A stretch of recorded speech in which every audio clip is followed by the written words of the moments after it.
আসসালামু আলাইকুম। আশা করি তোমরা সবাই ভালো আছো। অনেকদিন পর তোমাদের সাথে তোমাদের জন্য আমি ভিডিও আপলোড করছি। এতদিন তো আমার ভার্সিটির মিড টার্ম থেকে শুরু করে এই যে ঝামেলাগুলো যে শুরু হলো, এরপর থেকে আর কোনো ভিডিও আপলোড করা হয়নি। সো আই থিংক তোমরা কিছুটা আপসেট ছিলা কেন হচ্ছে ভিডিও আসছিল না। সো ফাইনালি আমি কিছুটা সময় এটাতে বের করলাম সো দ্যাট তোমরা যাতে একটু হলেও তোমাদের সিলেবাস যেটা আছে সেটা যাতে একটু হলেও আমি কমাতে পারি। সো আজকে হচ্ছে আমাদের যে লেসনটা আজকে আমরা জানবো সেটি হচ্ছে যে লেসন সম্পর্কে জানবো সেটি হচ্ছে কি হতে পারে বাংলাদেশের ইতিহাস যেটি প্রাচীন বাংলা ও বাংলায় মুসলিম শাসন সম্পর্কে। সো চলো এবার আমরা জেনে নিই প্রথম যে লেসনটি এটা কি।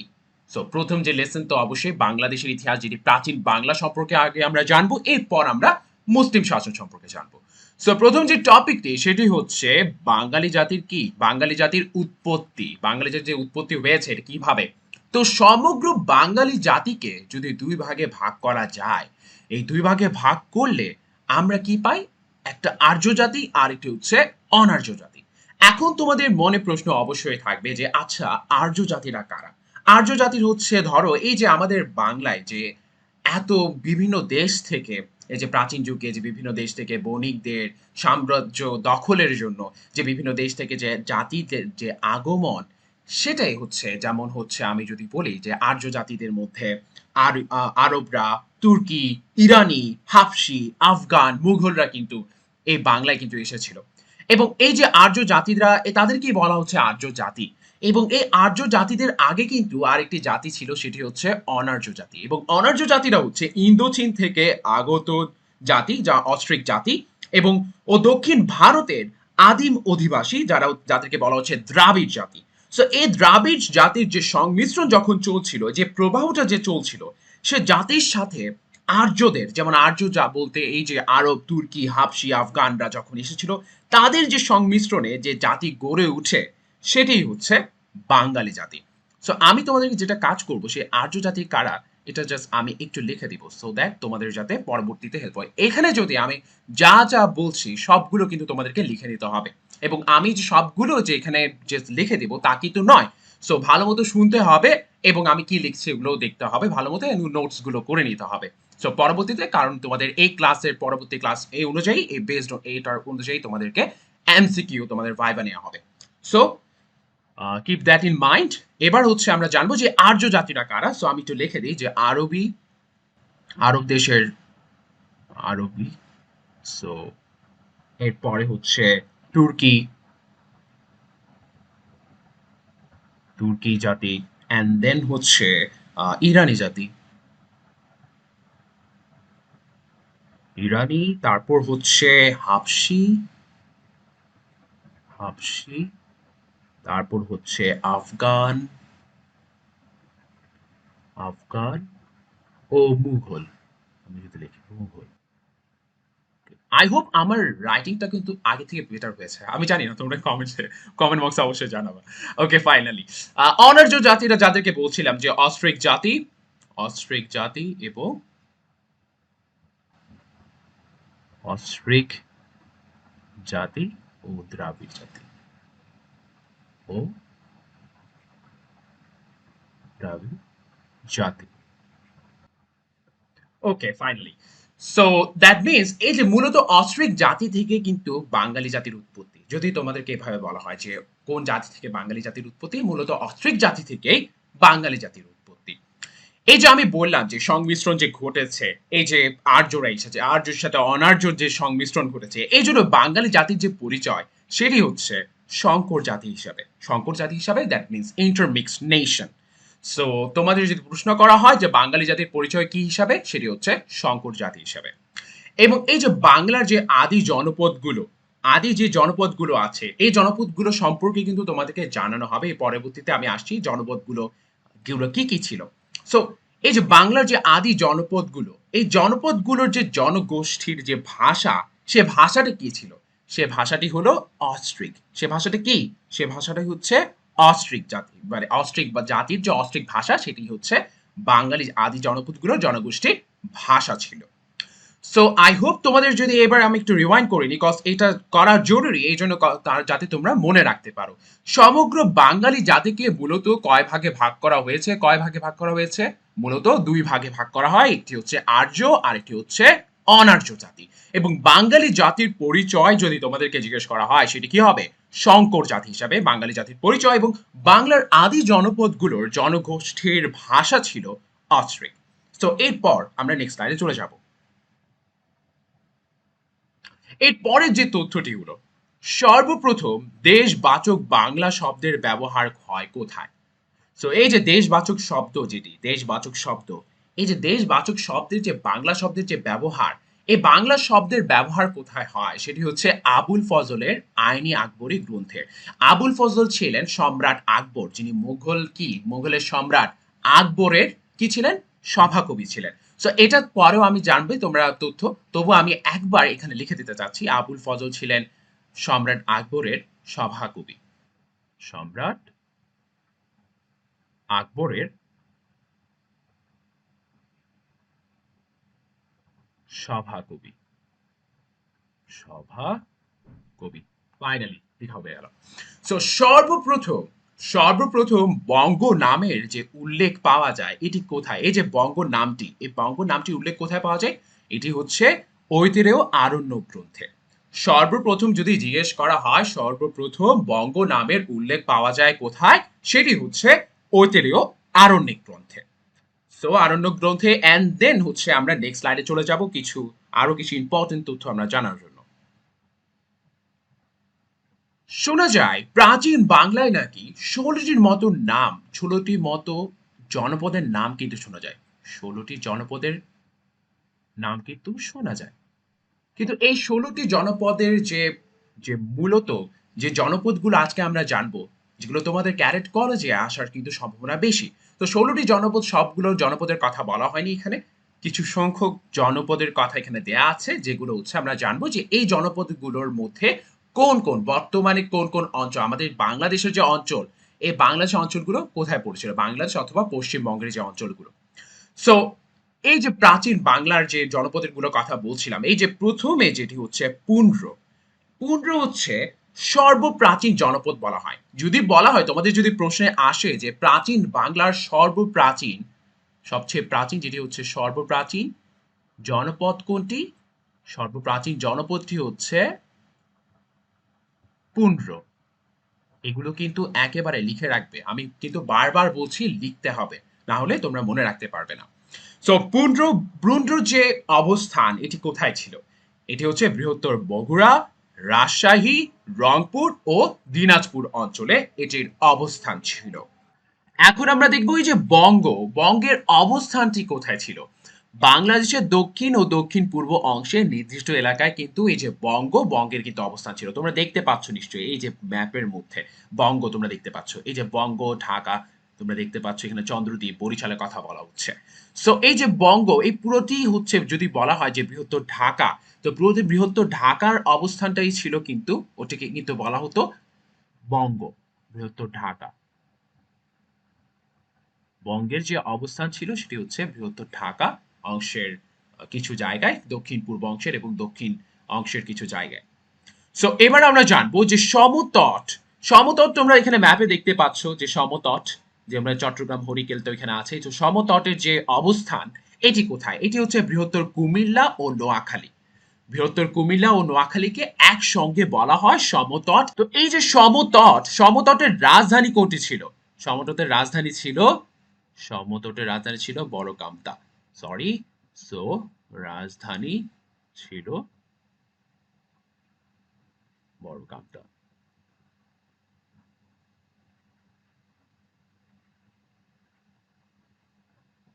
ওকে, এখন আমরা জানবো এই যে গৌড়ের যে অবস্থান এটি কোথায়। এটি হচ্ছে মালদহ, মুর্শিদাবাদ, বীরভূম, বর্ধমান ও চাঁপাই নবাবগঞ্জ নিয়ে। তো এটি হচ্ছে পশ্চিমবঙ্গ, এবং হচ্ছে পশ্চিমবঙ্গের মালদহ, মুর্শিদাবাদ, বীরভূম, বর্ধমান ও বাংলাদেশের যে চাঁপাই নবাবগঞ্জ, এইটিকে নিয়ে কিন্তু গৌড় যে জনপদটি বলা হচ্ছে সে জনপদটি গড়ে উঠেছিল। সো এবার আরো কিছু জনপদ সম্পর্কে আমরা জানবো। তো আমরা জানার আগে আরেকটু আমরা যদি একবার যদি রিওয়াইন্ড করে নিই তাহলে আমাদের জন্য বেটার হবে। সো পুন্ড্রের যে অবস্থান সেটি কোথায়? পুন্ড্র হচ্ছে সর্বপ্রাচীন জনপদ এবং পুন্ড্রের অবস্থান হচ্ছে বৃহত্তর বগুড়া, রাজশাহী, রংপুর ও দিনাজপুর অঞ্চলে। এবং বঙ্গ হচ্ছে বাংলাদেশের দক্ষিণ ও দক্ষিণ পূর্ব অংশের নির্দিষ্ট এলাকায়, যেটি হচ্ছে বৃহত্তর ঢাকাকে বলা হচ্ছে। এবং সমতট হচ্ছে বৃহত্তর কুমিল্লা এবং নোয়াখালীকে নিয়ে এই সমতট গঠিত, এবং এটির রাজধানী ছিল বড় কামতা। এবার আমরা জানবো এই যে গৌড়ের যে অবস্থান এটি কোথায় ছিল, সেটি হচ্ছে মালদহ, মুর্শিদাবাদ, বীরভূম, বর্ধমান ও চাঁপাইনবাবগঞ্জকে নিয়ে এই গৌড় জনপদের গঠন। সো আমরা আরো কিছু জনপদ সম্পর্কে জানবো, আমরা নেক্সট স্লাইডে চলে যাব। সো চলো এখন জেনে নিই যে প্রাচীন বাংলার যে জনপদ রাডোর অবস্থানটা কোথায়। রাডোর অবস্থানটি হচ্ছে পশ্চিম বাংলার দক্ষিণাংশে, যেটি হচ্ছে বর্ধমান জেলা। এবং তোমাদেরকে আরেকটি তথ্য দিয়ে রাখি, এটিকে বলা হয় যে ভাগীরথী নদীর পশ্চিম তীরে, ভাগীরথী নদীর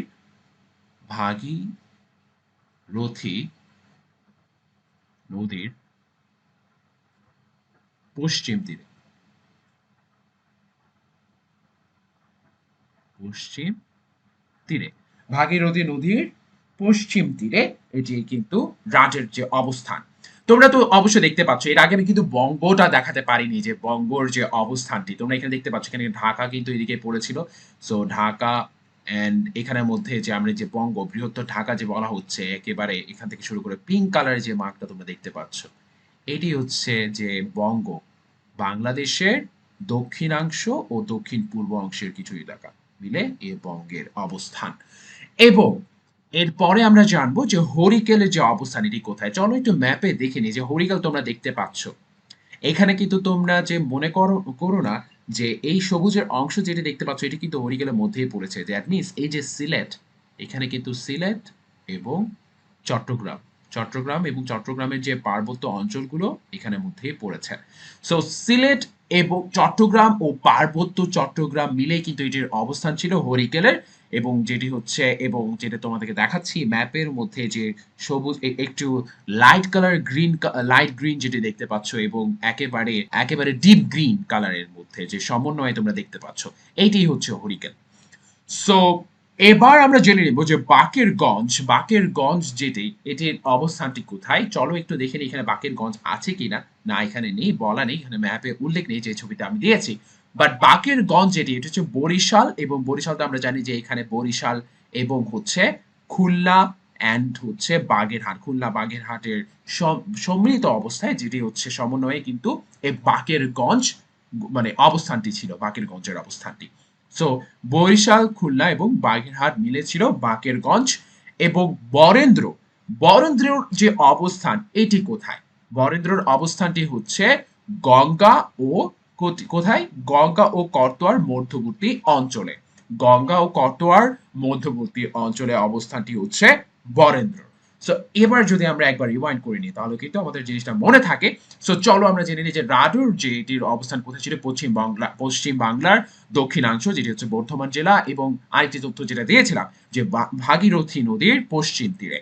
এবং হরিকেলের অবস্থানটি কোথায়? সেটি হচ্ছে সিলেট, চট্টগ্রাম এবং পার্বত্য চট্টগ্রাম মিলে কিন্তু হরিকেলের যে অবস্থান সেটি। এবং বাকেরগঞ্জ এটির অবস্থান কোথায়? বরিশাল, খুলনা এবং বাগেরহাটে এটির অবস্থান। এবং বরেন্দ্র যে অবস্থান এটি কোথায়? গঙ্গা ও করতোয়ার মধ্যবর্তী অঞ্চলে। সো চলো এবার একটু নেক্সট স্লাইডে চলে যাই এবং আমাদের কি তথ্য আছে আমরা দেখে নিই। এবার যে টপিকটি, এটা হচ্ছে একটা ইন্টারেস্টিং টপিক, সেটা হচ্ছে ভারতীয় উপমহাদেশে আলেকজান্ডারের আগমন। সো আলেকজান্ডার কে ছিলেন? আলেকজান্ডার ছিলেন মেসিডোনিয়ার রাজা, যেটি গ্রিকে অবস্থিত। মেসিডোনিয়ার রাজা, সো আমি মেসিডোনিয়ার রাজাটা রেখে নিই। মেসিডোনিয়ার রাজা ছিলেন, মেসিডোনিয়ার রাজা। এবং পৃথিবীর ইতিহাসে তিনি কিন্তু দ্বিতীয় বৃহৎ সাম্রাজ্য কিন্তু অধিকার করেছিলেন, তিনি কিন্তু দখল করেছিলেন। তার সাম্রাজ্য এতটাই বড় ছিল।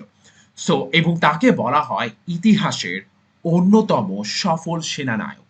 তাকে কি বলা হয়? ইতিহাসের অন্যতম সফল সেনানায়ক। তো এই যে আলেকজান্ডার, তিনি ভারতবর্ষে কখন আগমন করেন? তিনি আগমন করেন খ্রিস্টপূর্ব ৩২৭ অব্দে তিনি আগমন করেন, যেটি হচ্ছে, আমি যদি ইংলিশে লিখে দিই, যেটি হচ্ছে 327 BC। ওকে, 327 BC। এখন আমরা জানবো যে আলেকজান্ডারের গৃহশিক্ষক কে ছিলেন। আলেকজান্ডারের গৃহ শিক্ষক ছিলেন এরিস্টটল। তোমরা যারা এরিস্টটলকে চিনো না অবশ্যই তোমরা অবশ্যই নাম শুনেছো। এরিস্টটল ছিলেন বিশ্ববিখ্যাত একজন গ্রিক বিজ্ঞানী ও দার্শনিক। গ্রিক বিজ্ঞানী এবং দার্শনিক, আমি একটু লিখে দিই, বিশ্ববিখ্যাত গ্রিক দার্শনিক এবং গ্রিক বিজ্ঞানী এবং দার্শনিক ও দার্শনিক দার্শনিক তাকে কিন্তু আবার প্রাণী বিজ্ঞানের কি বলা হয়? প্রাণী বিজ্ঞানের জনক বলা হয়। তাকে কিন্তু আবার কি বলা হয়? প্রাণী বিজ্ঞানের জনক। তো আমি একটু লিখে দিই, প্রাণী বিজ্ঞানের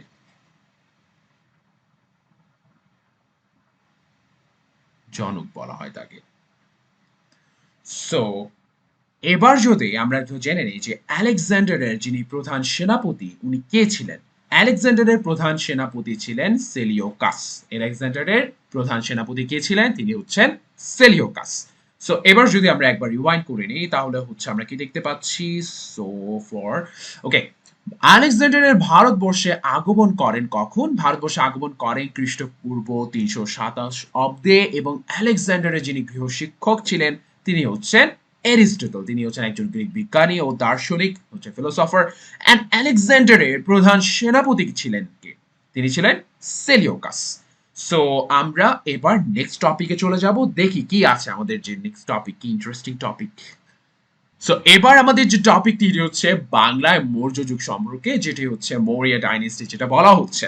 সো ভারতীয় উপমহাদেশে প্রথম সাম্রাজ্যের নাম কি? প্রথম সাম্রাজ্যের নাম ছিল মৌর্য সাম্রাজ্য এবং যিনি মৌর্য সাম্রাজ্যের প্রতিষ্ঠাতা তিনি হচ্ছেন চন্দ্রগুপ্ত মৌর্য এবং চন্দ্রগুপ্ত মৌর্যকে আবার ভারতের প্রথম সম্রাট বলা হয়। ভারতের প্রথম সম্রাট, ভারতের প্রথম সম্রাট বলা হয়। ভারতের প্রথম সম্রাট বলা হয়। এবং চন্দ্রগুপ্তের যে রাজধানী এটি কোথায় ছিল? চন্দ্রগুপ্তের রাজধানী ছিল পাটালিপুত্রে। চন্দ্রগুপ্তের রাজধানী কোথায় ছিল? পাটালিপুত্রে। এবং বিখ্যাত সংস্কৃতি গ্রন্থ যেটি হচ্ছে অর্থশাস্ত্র, যেটি রচনা করেন কে? রচনা করেন কৈটিল্য। কৈটিল্য হচ্ছে চাণক্যের ছদ্মনাম। এটি হচ্ছে ছদ্মনাম, যিনি হচ্ছে চাণক্য, যিনি হচ্ছেন চন্দ্রগুপ্তের প্রধানমন্ত্রী। চন্দ্রগুপ্তের প্রধানমন্ত্রী ছিলেন। সো আমি এটা এখানে শুধুমাত্র প্রধানমন্ত্রী লিখি, সো চন্দ্রগুপ্তটা না লিখি। সো প্রধানমন্ত্রী, I think that's fair. So I think লিখাটা মোটামুটি স্পষ্ট হয়েছে। সো আই হোপ তোমাদের প্রবলেম হবে না। সো হ্যাঁ, সো বিখ্যাত সংস্কৃতিক গ্রন্থ যেটি হচ্ছে অর্থশাস্ত্র যেটি রচনা করেন কৈটিল্য, যার ছদ্ম নামটি ছিল কৈটিল্য, তিনি আসলে তার নাম আসল নামটি হচ্ছে চাণক্য, যিনি হচ্ছে চন্দ্রগুপ্তের প্রধানমন্ত্রী ছিলেন। চন্দ্রগুপ্তের কি ছিলেন? প্রধানমন্ত্রী ছিলেন। সো একবার চলো একবার জাস্ট রিওয়াইন্ড করে নিই। সো ভারতীয় উপমহাদেশের প্রথম সাম্রাজ্যের নাম ছিল মৌর্য সাম্রাজ্য এবং মৌর্য সাম্রাজ্যের যিনি প্রতিষ্ঠাতা ছিলেন তিনি হচ্ছেন চন্দ্রগুপ্ত মৌর্য। তিনি ভারতের প্রথম সম্রাট ছিলেন এবং চন্দ্রগুপ্তের যে রাজধানী ছিল সেটি হচ্ছে পাটলিপুত্র এবং বিখ্যাত সংস্কৃতি গ্রন্থ অর্থশাস্ত্র রচনা করেন কৈটিল্য, যেটি হচ্ছে যার ছদ্মনাম ছিল, যিনি চাণক্যের ছদ্মনাম ছিল, যিনি ছিলেন চন্দ্রগুপ্তের প্রধানমন্ত্রী। সো এরপর আমরা নেক্সট তথ্যে চলে যাব। সো এখন আমরা জানবো যে সম্রাট অশোক কে ছিলেন। সম্রাট অশোক ছিলেন মৌর্য সাম্রাজ্যের তৃতীয় সম্রাট। তৃতীয় সম্রাট এবং যে বৌদ্ধ ধর্মের যে কনস্ট্যান্টাইন বলা হয় খুবই খুবই ইম্পর্টেন্ট একটা ইনফরমেশন, তথ্য। এবং এটা কিন্তু দেখা গেল বিসিএস এসেছে, বিশ্ববিদ্যালয় ভর্তি প্রশ্নেও আসে। সো খুবই একটা ইম্পর্টেন্ট একটা ইনফরমেশন। সো তোমরা এটা কিন্তু ভালো মতো মনে রাখতে হবে যে বৌদ্ধ ধর্মের কনস্ট্যান্টাইন বলা হয় কাকে? সেটি হচ্ছে সম্রাট অশোককে বলা হয় বৌদ্ধ ধর্মের কনস্ট্যান্টাইন। এখন তোমরা বলতে পারো কেন হচ্ছে বৌদ্ধ ধর্মের কনস্ট্যান্টাইন বলা হয় সম্রাট অশোককে। এবার বলি যে সম্রাট অশোকের আমলে কলিঙ্গ যুদ্ধ হয়েছিল। কলিঙ্গের যে যুদ্ধ, কলিঙ্গ রাজ্যে কলিঙ্গ যুদ্ধ হয়েছিল, ভারতের কলিঙ্গ রাজ্য। এবং এই যে কলিঙ্গ রাজ্যে যে যুদ্ধ হয়েছিল, এই যুদ্ধের যে ভয়াবহতা দেখে যে দেখা গেল অনেক লোক এখানে নিহত হয়, যে রক্তপাত দেখে কিন্তু সম্রাট অশোক তিনি খুবই ভয় পেয়ে যান এবং তিনি আসলে তিনি খুব গভীরভাবে তিনি অনুশোচনা করেন এই যে রক্তপাত, যে এত এত মানুষ মারা গেল। সো এরপরে তিনি তার কৃতকর্মের অনুশোচনায় তিনি কি করেন যে অশোক তিনি বৌদ্ধ ধর্মে দীক্ষা গ্রহণ করেন এবং তার শাসন আমলে বৌদ্ধ ধর্ম রাজধর্ম হিসাবে স্বীকৃতি পায় এবং তার চেষ্টায় বৌদ্ধ ধর্ম বিশ্ব ধর্মে মর্যাদা পায় এবং এরপর থেকেই তাকে বলা হয় বৌদ্ধ ধর্মের কনস্ট্যান্টাইন। তার মানে কনস্ট্যান্টাইন কাকে বলা হয় বৌদ্ধ ধর্মের কনস্ট্যান্টাইন, সেটি হচ্ছে সম্রাট অশোককে। সো এরপর আমরা জানবো যে বৌদ্ধ ধর্মের প্রসার, তো আমি বলেছিলাম যে বৌদ্ধ ধর্মের প্রসার ঘটে তার চেষ্টায় কিন্তু বিশ্ব ধর্মের মর্যাদা পায় বৌদ্ধ ধর্ম। সো বৌদ্ধ ধর্মের প্রসার ঘটে কার আমলে, সেটি হচ্ছে সম্রাট অশোকের আমলে। সো একবার রিওয়াইন্ড করে নিব যাতে করে আমরা মনে রাখতে পারি সম্রাট অশোক ছিলেন মৌর্য সাম্রাজ্যের যে তৃতীয় সম্রাট এবং বৌদ্ধ ধর্মের কনস্ট্যান্টাইন বলা হয় সম্রাট অশোককে এবং বৌদ্ধ ধর্মের প্রসার ঘটে সেটি হচ্ছে সম্রাট অশোকের আমলে। এরপর আমরা নেক্সট স্লাইডে চলে যাব।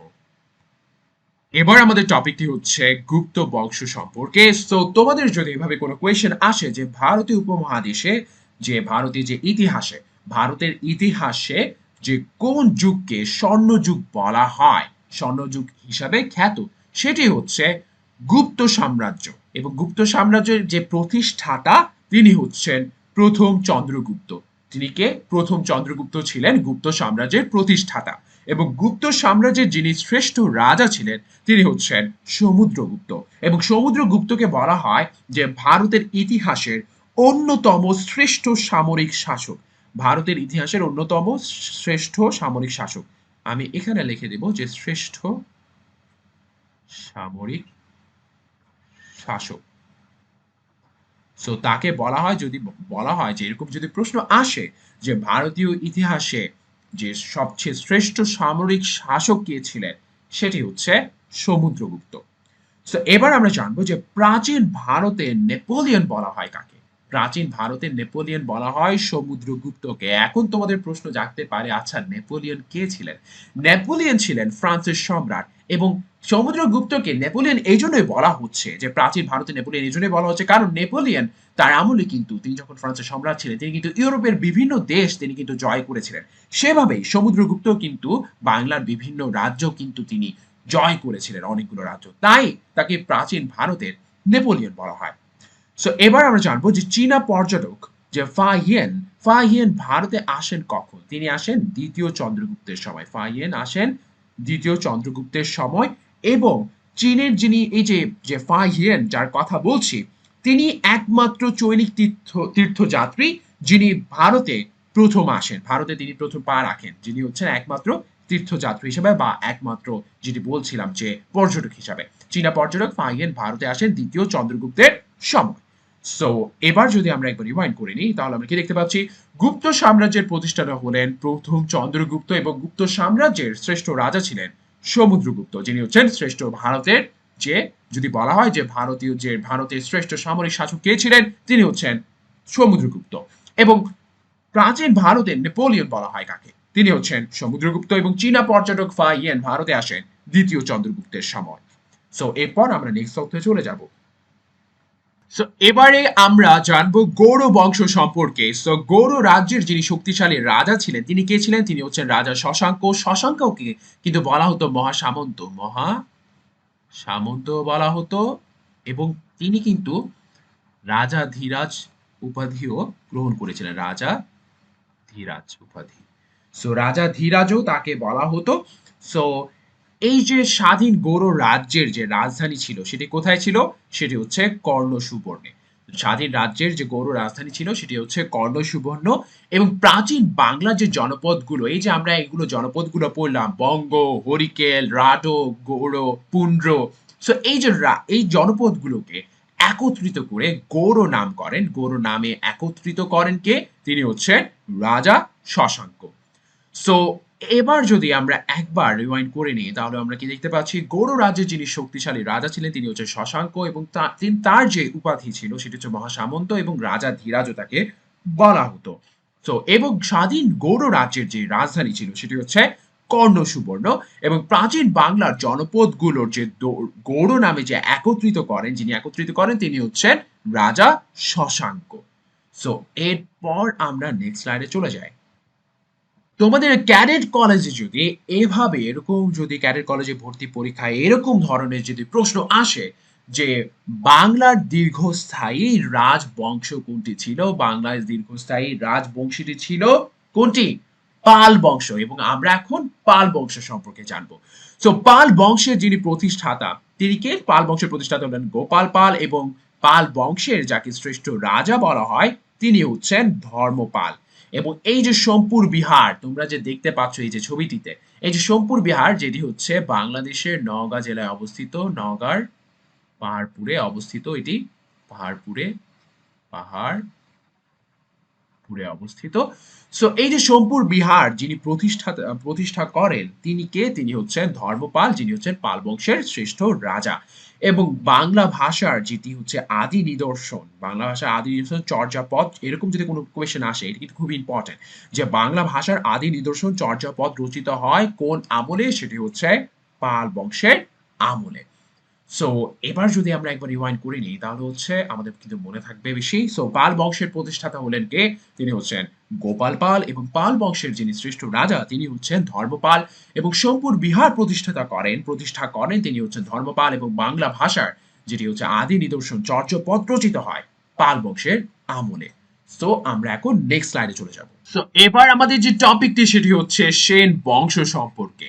সো সেন বংশের যিনি প্রতিষ্ঠাতা ছিলেন তিনি হচ্ছেন হেমন্ত সেন, এবং সেন বংশের শ্রেষ্ঠ সম্রাট বলা হয় বিজয় সেনকে।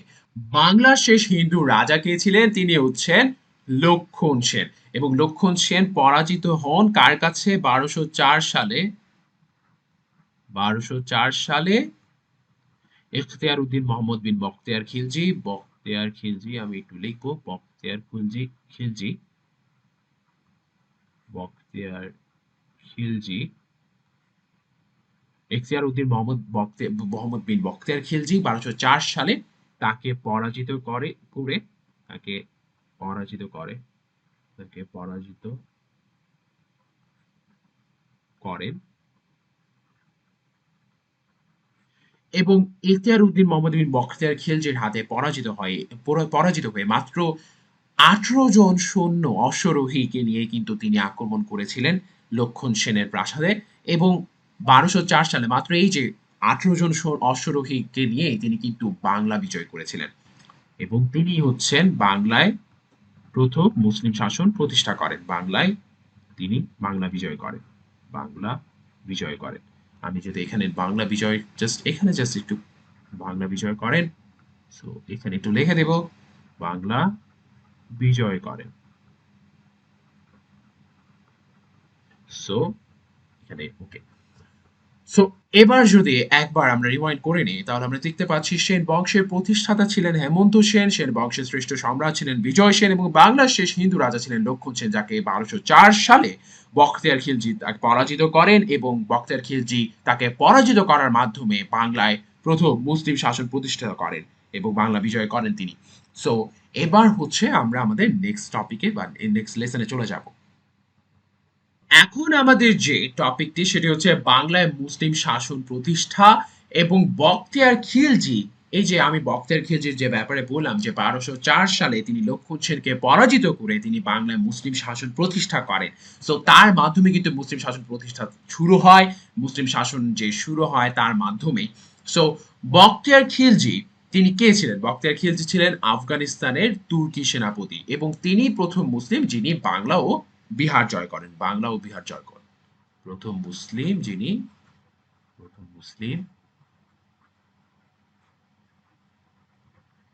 হিসাবে তিনি তিনি বাংলা ও বিহার জয় করেন, বিহার জয় করেন। সো বাংলায় মুসলিম আধিপত্য বিস্তারের সূচনা করেন কে? বাংলায় মুসলিম আধিপত্য বিস্তারের সূচনা করেন বখতিয়ার খিলজি। তো এই যে বললাম যে তার মাধ্যমে কিন্তু মুসলিম আধিপত্যের যে বিস্তার সেটি কিন্তু শুরু হয়, যে তার মাধ্যমে বখতিয়ার খিলজির মাধ্যমে। এবং বখতিয়ার খিলজি বাংলা জয় করেন কবে তাহলে? বাংলা জয় করেন 1204 সালে। কবে জয় করেন? 1204 সালে তিনি বাংলা জয় করেন, এবং বাংলার যিনি প্রথম মুসলিম বিজেতা ছিলেন তিনি কে ছিলেন? তিনি ছিলেন ইখতিয়ার উদ্দিন মোহাম্মদ বিন বখতিয়ার খিলজি। সো এবার আমরা একবার রিওয়াইন্ড করে নেব সো দ্যাট আমরা যাতে মনে রাখতে পারি।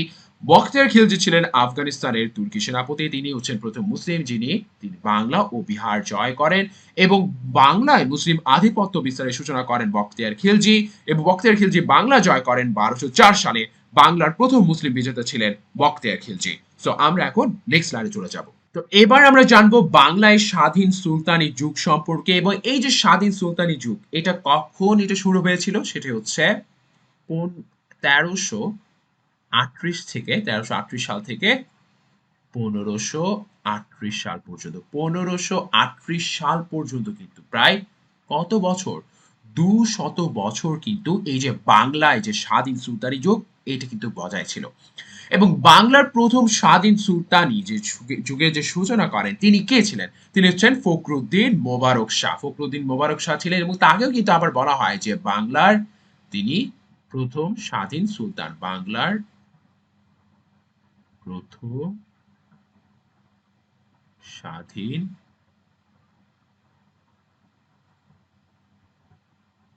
সুলতান। বাংলার প্রথম স্বাধীন সুলতান যদি বলা হয় কে ছিলেন, তিনি হচ্ছেন ফখরুদ্দীন মোবারক শাহ। এবং তোমাদের যদি ক্যাডেট কলেজে ভর্তি পরীক্ষায় যদি এই প্রশ্নটি আসে যে সর্বপ্রথম সমগ্র বাংলার অধিপতি হন কে, তিনি হচ্ছেন শামসুদ্দিন ইলিয়াস শাহ। আমি একটু লিখে দিব, শামসুদ্দিন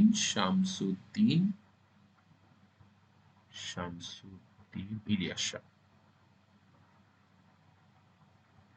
শামসুদ্দিন ইলিয়াস শাহ ছিলেন কি সর্বপ্রথম সমগ্র বাংলার অধিপতি।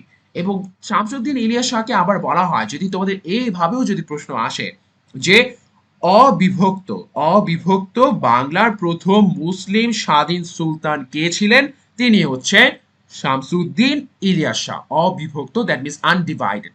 ঠিক আছে? সো অবিভক্ত বাংলার যে প্রথম মুসলিম স্বাধীন সুলতান ছিলেন তিনি কে ছিলেন? শামসুদ্দিন ইলিয়াস শাহ। এবং যদি বলা হয় যে প্রাচীন জনপদ, প্রাচীন জনপদগুলোকে একত্রিত করে বাঙ্গালা নামকরণ করেন কে?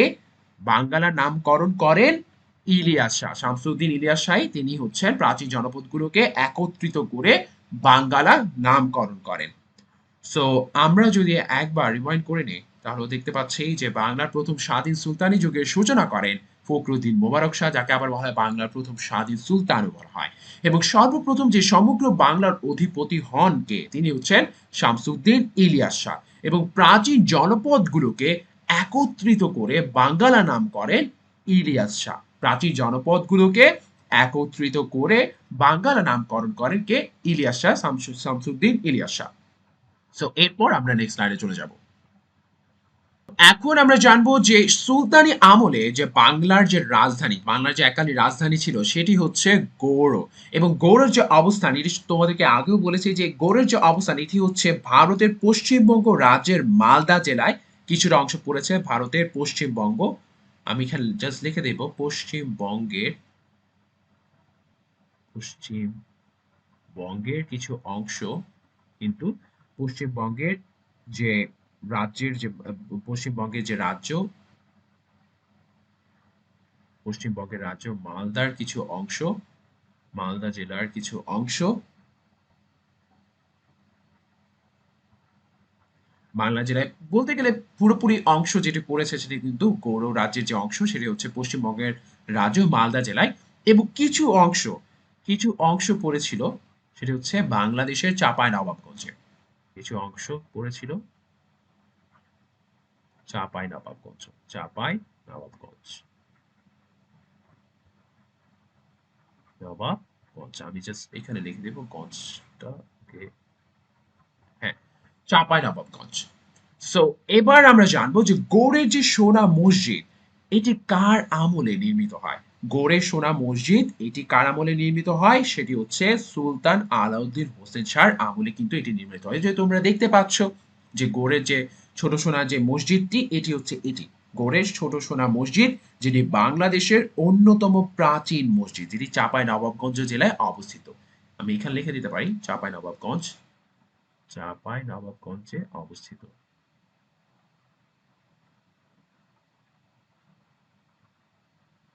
গঞ্জে অবস্থিত। ওকে, ফাইন। সো এখন হচ্ছে আমরা যদি এখন রিওয়াইন্ড করা আসলে প্রয়োজন নেই, বাট তবুও আমরা করে নিই। তো সুলতানি আমলে বাংলার রাজধানী ছিল গৌড়, যেটা হচ্ছে পশ্চিমবঙ্গের রাজ্য যে মালদা জেলায় কিছু এটার যে বেশিরভাগ অংশ কিন্তু এখানে পড়েছে, এবং কিছু অংশ এখানে আমি লিখে দিব আরেকটু কিছু অংশ কিছু অংশ কিন্তু কোথায় পড়েছে?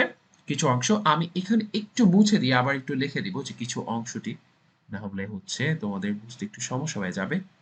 সো কিছু অংশ কিন্তু, okay, so sorry for the inconvenience.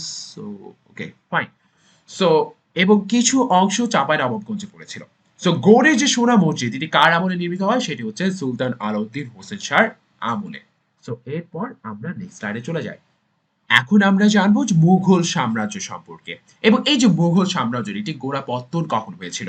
এটি গোড়াপত্তন হয়েছিল 1526 সালে। 1526 সালে এটির গোড়াপত্তন হয়, এবং সেটি হচ্ছে প্রথম পানিপথের যুদ্ধে। প্রথম পানিপথের পানিপথের যুদ্ধে। এবং এখানে যে সম্রাট বাবর, যিনি হচ্ছেন মুঘল সাম্রাজ্যের প্রতিষ্ঠাতা, তিনি হচ্ছেন ইব্রাহিম লোদি, যিনি হচ্ছেন লোদি বংশের শাসক। ইব্রাহিম লোদিকে পরাজিত করে তিনি হচ্ছেন ভারতবর্ষে মুঘল শাসনের গোড়াপত্তন করেন। ইব্রাহিম লোদি যিনি হচ্ছেন তাকে পরাজিত করে। তো আমি এবার যদি বলে যে ইব্রাহিম লোদি যিনি হচ্ছেন লোদি বংশের, ইব্রাহিম লোদিকে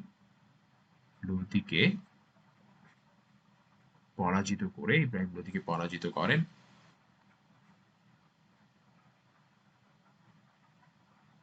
ইব্রাহিম লোদিকে পরাজিত করে তিনি হচ্ছেন ভারতবর্ষে মুঘল সাম্রাজ্যের গোড়াপত্তন করেন। এবং এই যে মুঘল সাম্রাজ্যের যিনি প্রতিষ্ঠাতার কথাই বলছিলাম, মুঘল সাম্রাজ্যের প্রতিষ্ঠাতা কে ছিলেন? তিনি হচ্ছেন জহিরুদ্দিন মোহাম্মদ বাবর। এবং মুঘল সাম্রাজ্য তার মানে প্রতিষ্ঠিত হয় কখন? যেটি হচ্ছে পানিপথের প্রথম যুদ্ধে, যেটি কখন? 1526 সালে। যেটি কখন? 1526 সালে। ওকে। বাংলাকে জান্নাতাবাদ নামকরণ করেন কে? তিনি হচ্ছেন সম্রাট হুমায়ুন, এবং তিনি হচ্ছেন বাবরের পুত্র এবং দ্বিতীয় সম্রাট, মুঘল সাম্রাজ্যের তিনি দ্বিতীয় সম্রাট ছিলেন। দ্বিতীয় সম্রাট দ্বিতীয় সম্রাট ছিলেন। সো এবার যদি আমরা একবার রিওয়াইন্ড করে নিই, তাহলে হচ্ছে আমরা দেখতে পাচ্ছি, ওকে, মুঘল সাম্রাজ্যের যিনি প্রতিষ্ঠাতা ছিলেন তিনি হচ্ছেন জহিরুদ্দিন মোহাম্মদ বাবর। মুঘল সাম্রাজ্য প্রতিষ্ঠিত হয় পানিপথের প্রথম যুদ্ধে, যেটি হচ্ছে 1526 সালে ঘটে।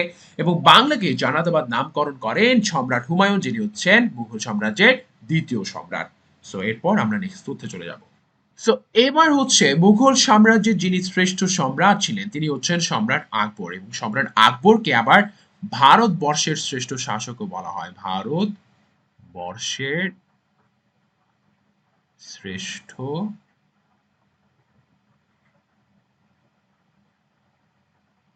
শাসক কিন্তু তাকে বলা হয়। এবং দ্বীন ইলাহি নামে নতুন ধর্ম প্রচলন করেন কে? তিনি হচ্ছেন সম্রাট আকবর। এবং বাংলা সাল ও বাংলা নববর্ষ, এই যে বাংলা নববর্ষ এবং বাংলা সাল প্রচলন করেন কে? তিনি হচ্ছেন সম্রাট আকবর। সো এবার যদি আমরা একবার রিওয়াইন্ড করে নিই, সো দ্রুত যদি রিওয়াইন্ড করি, মুঘল সাম্রাজ্যের যিনি শ্রেষ্ঠ সম্রাট ছিলেন তিনি হচ্ছেন সম্রাট আকবর, যিনি হচ্ছেন ভারতবর্ষের শ্রেষ্ঠ শাসক। আবার দ্বীন ইলাহি নামে নতুন ধর্ম প্রচলন করেন সম্রাট আকবর, এবং বাংলা সাল ও বাংলা নববর্ষের প্রচলন করেন সম্রাট আকবর। সো এরপর আমরা নেক্সট স্লাইডে চলে যাই। আইনি আকবরী গ্রন্থের রচয়িতাকে? তিনি হচ্ছেন আবুল ফজল। আবুল ফজলের কথা তো তোমরা আগেই জেনেছো, তিনি হচ্ছেন সম্রাট আকবরের সভাকবি ছিলেন। সম্রাট আকবরের কি ছিলেন? সভাকবি ছিলেন। মুঘল সম্রাটদের মধ্যে প্রথম আত্মজীবনী কে লিখেছিলেন? প্রথম আত্মজীবনী যিনি লিখেন তিনি হচ্ছেন মুঘল সাম্রাজ্যের প্রতিষ্ঠাতা সম্রাট বাবর। প্রথম সম্রাট এবং প্রতিষ্ঠাতা সম্রাট বাবর, তিনি হচ্ছেন মুঘল সম্রাটদের মধ্যে প্রথম যিনি নিজের আত্মজীবনী লিখেছিলেন। তো আগ্রা দুর্গ নির্মাণ করেন কে? আগ্রা দুর্গ নির্মাণ করেন সম্রাট জাহাঙ্গীর। এবার যদি বলা হয় সম্রাট জাহাঙ্গীরও কিন্তু তিনিও একটি আত্মজীবনী লিখেছিলেন, তার নিজের আত্মজীবনী, এবং যেটির নাম হচ্ছে তুজুক ই জাহাঙ্গীর। তুজুক ই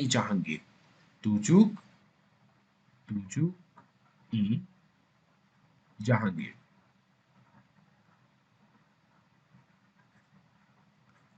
সো আগ্রার যিনি দুর্গ নির্মাণ করেন তিনি হচ্ছে সম্রাট জাহাঙ্গীর, এবং সম্রাট জাহাঙ্গীর তিনি যে যে আত্মজীবনী লিখেন, এখানে আমি লিখে দিব আত্মজীবনী।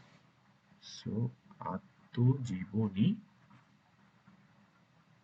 এবং এই আত্মজীবনী কি কে লিখেন? তিনি হচ্ছেন তুজুকি জাহাঙ্গীর। তিনি হচ্ছেন কে লিখেন? তিনি হচ্ছেন সম্রাট জাহাঙ্গীর, এবং তিনি যে আত্মজীবনী লিখেন সেটির নাম হচ্ছে তুজুক ই জাহাঙ্গীর। সো এরপর আমরা যদি একবার রিওয়াইন্ড করে নিই, সো দ্যাট মিনস আইন আকবরী গ্রন্থের রচিতা হলেন আবুল ফজল। আবুল ফজল ছিলেন সম্রাট আকবরের সভাকবি। মুঘল সম্রাটদের মধ্যে প্রথম আত্মজীবনী লিখেছিলেন কে? তিনি হচ্ছেন সম্রাট বাবর, এবং আগ্রার দুর্গ যিনি নির্মাণ করেন তিনি হচ্ছেন সম্রাট জাহাঙ্গীর, এবং তিনি তার নিজের যে আত্মজীবনী যে গ্রন্থ ছিল সেটি হচ্ছে তুজুকি জাহাঙ্গীর। সো এরপর আমরা নেক্সট স্লাইডে চলে যাব। এখন আমরা জানবো আগ্রা তাজমহল কে নির্মাণ করেছিলেন। তিনি হচ্ছেন সম্রাট শাহজাহান, এবং এই যে তোমরা দেখতে পাচ্ছ এটি হচ্ছে তাজমহল। তোমরা হয়তো অনেকে গিয়েছো, অনেকে হচ্ছে দেখেছো, এবং এই যে আমি কিন্তু একবার ইন্ডিয়াতে যাওয়া হয়েছিল, কিন্তু আমার এই যে তাজমহল দেখার সে সুযোগ হয়নি। সো এই যে সম্রাট শাহজাহান, সম্রাট শাহজাহানকে কিন্তু আবার প্রিন্স অফ বিল্ডার্সও বলা হয়। Prince of builders, Prince of builders.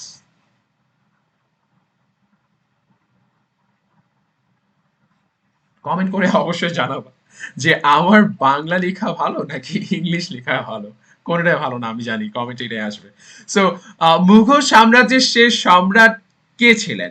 Mughal সাম্রাজ্যের শেষ সম্রাট ছিলেন দ্বিতীয় বাহাদুর শাহ। দ্বিতীয় বাহাদুর শাহ ছিলেন মুঘল সাম্রাজ্যের শেষ সম্রাট, এবং যে মুঘল সাম্রাজ্যের যে পতন হয় এটি কিভাবে হয় সেটি হচ্ছে 1857 সালে সিপাহী বিদ্রোহের মাধ্যমে। 1857 সালে যে সিপাহী বিদ্রোহ হয়, এবং এই বিদ্রোহের মাধ্যমেই মুঘল সাম্রাজ্যের পতন হয় 1857 সালে। 1857 সালে। সো এবার যদি আমরা একবার রিওয়াইন্ড করে নিই, সো আমরা দেখতে পাচ্ছি, ওকে, আগ্রা তাজমহল নির্মাণ করে সম্রাট শাহজাহান, তাকে বলা হয় প্রিন্স অফ বিল্ডার্স। মুঘল সাম্রাজ্যের যিনি শেষ সম্রাট ছিলেন তিনি হচ্ছেন দ্বিতীয় বাহাদুর শাহ, এবং মুঘল সাম্রাজ্যের যে পতন হয় সেটি হচ্ছে 1857 সালে সিপাহী বিদ্রোহের মাধ্যমে। সো এরপর আমরা আমাদের নেক্সট স্লাইডে চলে যাব। সো এখন আমরা 12 ভূঁইয়াদের ইতিহাস সম্পর্কে জানবো। তো মুঘল সাম্রাজ্যের সময় যে বাংলার যে অবস্থা ছিল, তখন কিন্তু সম্রাট আকবর যখন তিনি শাসক ছিলেন, তখন তিনি কিন্তু বাংলার উপর যে অধিকার, যে সে অধিকার কিন্তু তিনি প্রতিষ্ঠিত করতে পারেননি। কারণ এই জন্যই যে বাংলার যে বড় বড় জমিদাররা ছিল, তারা কিন্তু তারা নিজ নিজ যে অঞ্চল সেখানে তারা কিন্তু স্বাধীন ছিল। তারা কোনো মতেই তারা কিন্তু মুঘল সাম্রাজ্যের যে শাসন এটি তারা মেনে নিতে পারেনি, এবং স্বাধীনতা রক্ষার জন্য কিন্তু এরা একজোট ছিল। এবং যার কারণে এই যে বাংলাদেশের যে ইতিহাসে ভাটি অঞ্চল, এগুলো ভাটি অঞ্চল বলা হয়, যে যারা যে যে অঞ্চলে ছিল, এবং এই ভাটি অঞ্চলের যে জমিদারগণ, এই যে তাদেরকে এই বাংলার ইতিহাসে 12 ভূঁইয়া বলা হয়। এবং এই যে 12 ভূঁইয়া যে যিনি নেতা ছিলেন তিনি হচ্ছেন ঈশা খাঁ। ঈশা খাঁ কে ছিলেন? 12 ভূঁইয়াদের নেতা ছিলেন। এবং ঈশা খাঁর যে রাজধানী ছিল, ঈশা খাঁর রাজধানী ছিল কোথায়? সেটি হচ্ছে সোনারগাঁও। এই যে তোমরা দেখতে পাচ্ছ, এই যে ছবি দেখতে পাচ্ছ এটি হচ্ছে সোনারগাঁওয়ের ছবি, এবং ঈশা খাঁর রাজধানী ছিল সোনারগাঁও। এবং 12 ভূঁইয়াদের যে চূড়ান্তভাবে দমন করা হয়, এখানে 12 ভূঁইয়াদের চূড়ান্তভাবে দমন করা হয় এই জন্য বলা হচ্ছে, কারণ আকবরের আমলে তখন কিন্তু আকবরের যারা সেনাপতি, যিনি সম্রাট আকবরের আমলে সেনাপতিরা, তারা কিন্তু অনেকবার তারা কিন্তু চেষ্টা করেছিল, বহুবার যুদ্ধ হয়েছিল 12 ভূঁইয়াদের সাথে, কিন্তু তারা কিন্তু কোনোভাবেই 12 ভূঁইয়াদেরকে দমন করতে পারছিল না। এবং পরে দেখা যায় যে যখন সম্রাট আকবরের মৃত্যু ঘটে, যখন সম্রাট জাহাঙ্গীর তিনি মুঘল সাম্রাজ্যের শাসনে আসেন, তখন কিন্তু ঈশা খাঁর মৃত্যুর পরে মুসা খাঁর আমলে, মুসা খাঁ যখন 12 ভূঁইয়াদের দায়িত্ব নেতা হন এবং দায়িত্ব নেন, সম্রাট জাহাঙ্গীরের আমলেই কিন্তু সম্রাট জাহাঙ্গীরের নির্দেশেই কিন্তু এই যে 12 ভূঁইয়া তাদেরকে কিন্তু চূড়ান্তভাবে দমন করা সম্ভব হয়। এবং এই যে 12 ভূঁইয়াদের যে চূড়ান্তভাবে দমন করা হয় এটি কোন আমলে? তার মানে সম্রাট জাহাঙ্গীরের আমলে। সো এবার যদি আমরা একবার রিওয়াইন্ড করে নিই, তাহলে আমরা কি দেখতে পাচ্ছি? 12 ভূঁইয়াদের নেতা ছিলেন কে? তিনি হচ্ছেন ঈশা খাঁ। ঈশা খাঁর রাজধানী ছিল সোনারগাঁওয়ে, এবং 12 ভূঁইয়াদের চূড়ান্তভাবে দমন করা হয় সম্রাট জাহাঙ্গীরের আমলে। এরপর আমরা আমাদের নেক্সট ফাইনাল স্লাইডে চলে যাব। 12 ভূঁইয়াদের চূড়ান্তভাবে দমন করার পর তখন দেখা যায় যে বাংলায় মুঘলরা কি করে সেটি হচ্ছে সুবেদার শাসন প্রতিষ্ঠিত করে এবং মুঘল সাম্রাজ্য যখন ধীরে ধীরে দুর্বল হয়ে পড়ে তখন দেখা যায় যে যারা সুবেদাররা যারা ছিল তারা কিন্তু আর মুঘলদের অধীনস্থে থাকতে চাইলেন না। তারা কি করলেন যে নবাবী শাসন ব্যবস্থা চালু করলেন এবং এই জন্যই যে বাংলার যিনি প্রথম স্বাধীন নবাব ছিলেন তাকে বলা হয় নবাব মুর্শিদ কুলি খান। এবং নবাব মুর্শিদ কুলি খান কি করেন যে বাংলার যে রাজধানী সেটি ঢাকা থেকে মুর্শিদাবাদে স্থানান্তর করেন এবং যে বাংলার যিনি শেষ স্বাধীন নবাব ছিলেন তিনি কে ছিলেন? তিনি হচ্ছেন নবাব সিরাজউদ্দৌলা। আমরা নবাব সিরাজউদ্দৌলার অবশ্যই আমরা অনেকেই জেনেছি যে তার সাথে কি হয়েছিল এবং দেখা যায় যে ১৭৫৭ সালে যে পলাশির যুদ্ধ হয়েছিল এই পলাশির যুদ্ধে ইংরেজদের সাথে যখন নবাব সিরাজউদ্দৌলার যে যুদ্ধ হয় ওখানে দেখা যায় যে নবাব সিরাজউদ্দৌলার যে পরিবার বর্গ থেকে শুরু করে যে রাজ কর্মকর্তা যারা ছিল এবং যে সেনাপতি ছিল তিনি কিন্তু তারা কিন্তু তার সাথে বিশ্বাসঘাতকতা করে এবং তার জন্যই কিন্তু দেখা যায় যে নবাব সিরাজউদ্দৌলাকে পরাজিত হতে হয় পলাশী যুদ্ধে এবং বাংলার যে স্বাধীন সূর্যে যে অস্তমিত হয় কিন্তু সিরাজউদ্দৌলার পতনের মাধ্যমে। তো এবার হচ্ছে আমরা যদি একবার রিওয়াইন্ড করে নিই তাহলে হচ্ছে আমরা কি দেখতে পাচ্ছি, বাংলার প্রথম স্বাধীন নবাব ছিলেন নবাব মুর্শিদ কুলি খান। বাংলার রাজধানী ঢাকা থেকে মুর্শিদাবাদে স্থানান্তর করেন নবাব মুর্শিদ কুলি খান এবং বাংলার শেষ স্বাধীন নবাব ছিলেন নবাব সিরাজউদ্দৌলা।